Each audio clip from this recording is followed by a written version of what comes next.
Hello, everybody. It's Chuck Carnevale, co-founder of FastGraphs, the fundamentals analyzer software tool.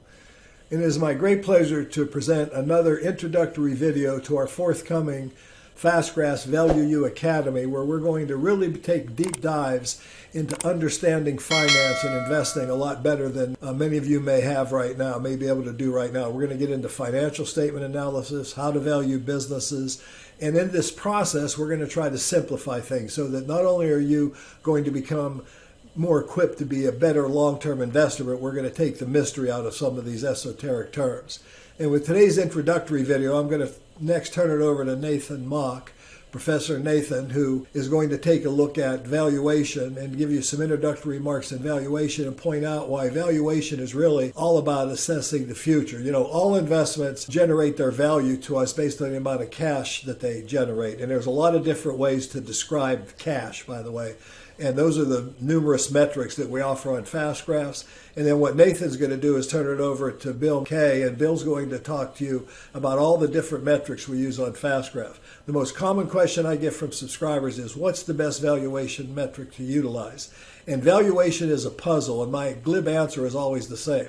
Utilize all of them. You can do it so quickly and effortlessly with FastGraphs. Why would you not want to take advantage of all the analytical horsepower that we offer? So without saying anything more, let me turn it over to Nathan. So the price of a stock is pretty easy to observe, but the value of a stock has to be estimated and can be a little bit trickier. But I think it helps to think of value as what you get out of the stock. And what you get out of a stock as an investor is hopefully more cash than you put in. The specific way that you get more cash is through dividends and hopefully price appreciation. So that's really what you're hoping to do, is invest a little bit of cash, get more cash back. And the best way to probably figure out how much cash you might get back is to determine how much cash the firm will generate, and then what's the right price to pay for that cash. So we have the Microsoft FastGraphs up here, and this has one earnings correlation.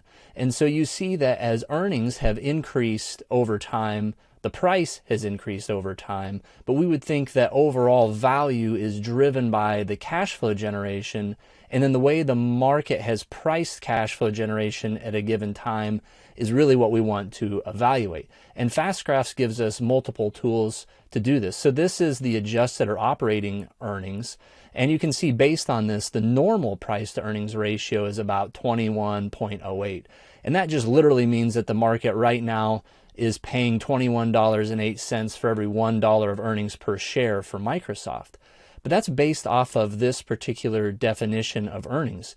If we click on the menu, we see that we have multiple ways of measuring something like the cash that a firm would generate. That's what we really think drives value. And these are different ways of looking at cash, and understanding the differences and when each measure might work better in certain circumstances can help us make sure that we're getting a good value when we invest. And with that, I'm going to turn it over to Bill to talk about some of the differences between some of these measures. Thanks, Nathan. Yes, let's look at Microsoft. Let's look at their income statement at the end of their fiscal year 2020. It's June 30th, and we're going to work our way down from top line sales revenue to bottom line net income. And these numbers are very important when it comes to looking at the earnings of a company, earnings per share. So FastGraphs has 9 different valuations that they look at, and we're going to look at these together real quick. You can see you can take the bottom line net income and divide by the number of basic common shares outstanding and come up with earnings per share of 582. Or you can look at diluted, including stock options, and come up with 576.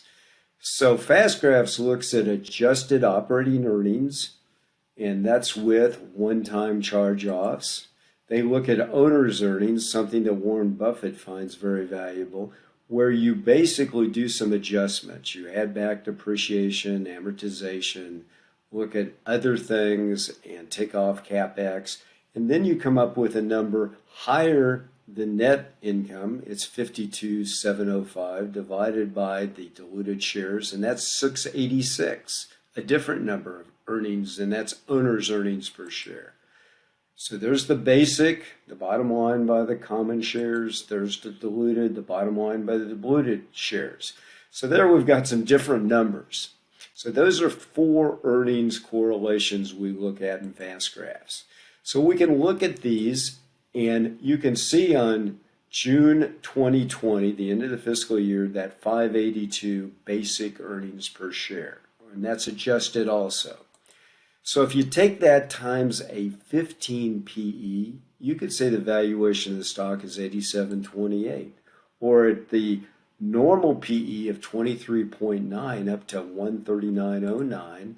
Or right now the stock is selling at a PE at 34.97 times, or $203.51, ending June of 2020.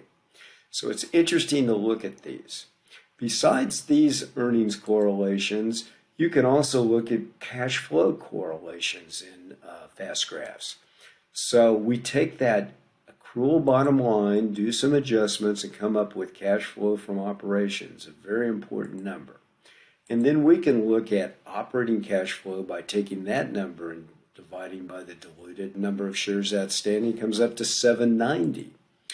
Another one is free cash flow. That takes off the CapEx and brings it down to 5.89. So with these different cash flow per share, we then come up with a 790 operating cash flow per share. 15 times Microsoft could be worth 118.45, or at 15.9, the normal operating cash flow, it's 125.71. And we know right now it's at 25.77 times that number, or 203.51. So is Microsoft overvalued? These are things we can look at and analyze in fast graphs. EBITDA and EBIT. Let's look at the last two. These are important numbers in finance. We call them the alphabet of finance. Earnings before interest, taxes, depreciation, amortization, you come up with 65,229,000,000 divided by diluted shares outstanding is up to 849. Or EBIT, that's the 52,959 divided by the diluted shares, it's 689. So once again, different metrics, different valuations. Fast graphs is very helpful in having us see this visually. Hopefully this helps, Nathan. I'll turn this back over to Chuck. Here you go, Chuck. Thanks, Bill, and thanks, Nathan, for that excellent introduction into the importance of valuation as well as the various metrics at our disposal to be able to assess valuation. We're going to be taking a lot deeper dives into all those metrics in future videos, so we appreciate that. If you like what you're seeing here, don't forget to subscribe to the channel so you don't miss any of these videos. And also, you might want to take a look at subscribing to Fast Graphs. It's going to become a phenomenal, it's already a phenomenal tool. It's going to be even more phenomenal with our next iteration.